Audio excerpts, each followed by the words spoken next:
fameux mélange vodka et Red Bull, un classique des soirées festives. Mais derrière cette boisson énergisante se cachent quelques dangers pour ton organisme. Plongeons directement dans le sujet. Ce qui se passe dans ton corps.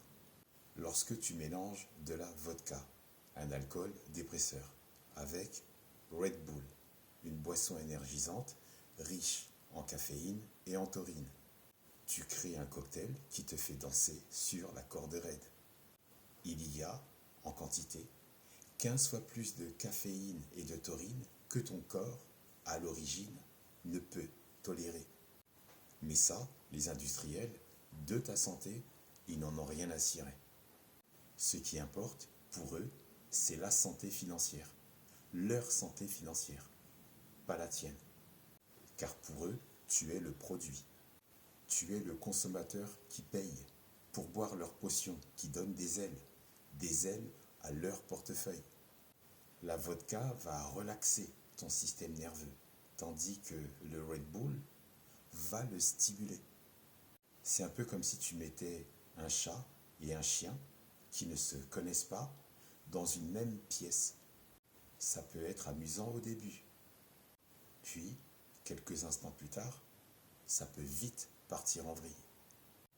Très vite dégénérer. Mais ce qui se passe dans tes organes, les organes touchés. En un, le cerveau.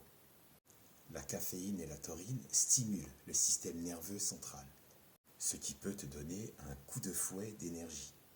Mais attention, ça peut masquer aussi les effets de l'alcool. Tu es déchiré, mais ça te fait croire que tu es en pleine forme. Alors que, n'oublie pas, tu es en train de te noyer dans un océan de vodka.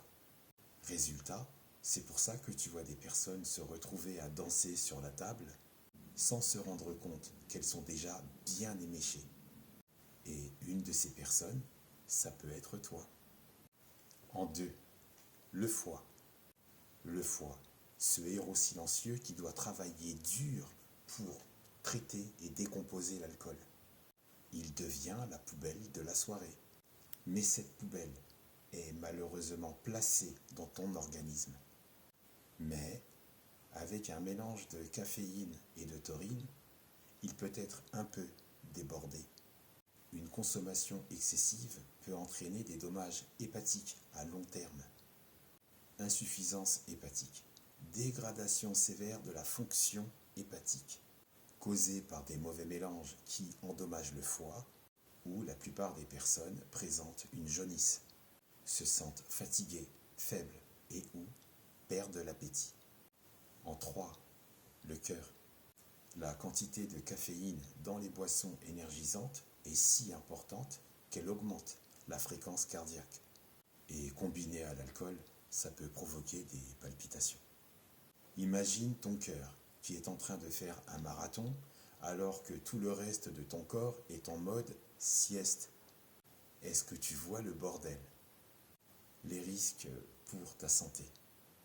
Les risques incluent la déshydratation, l'augmentation de la pression artérielle et même des troubles du rythme cardiaque. En gros, c'est comme si tu mettais un turbo sur une petite voiture qui n'est pas conçue pour ça. Les excès. En cas d'excès. Parlons-en. Si tu dépasses les limites, tu pourrais te retrouver avec des symptômes tels que des nausées, des maux de tête et une fatigue extrême le lendemain. Et je ne te parle pas de la fameuse gueule de bois qui te fera regretter chaque gorgée de ce mélange. En résumé, le mélange vodka-Red Bull peut sembler amusant, mais il est important de le consommer avec modération, car ton corps mérite mieux qu'un combat entre un chien et un chat. Tu ne crois pas? La prochaine fois que tu envisages ce cocktail, pense à ton foie, pense à ton cœur, mais surtout, pense à ton cerveau qui essaie de garder son calme au milieu de cette fête.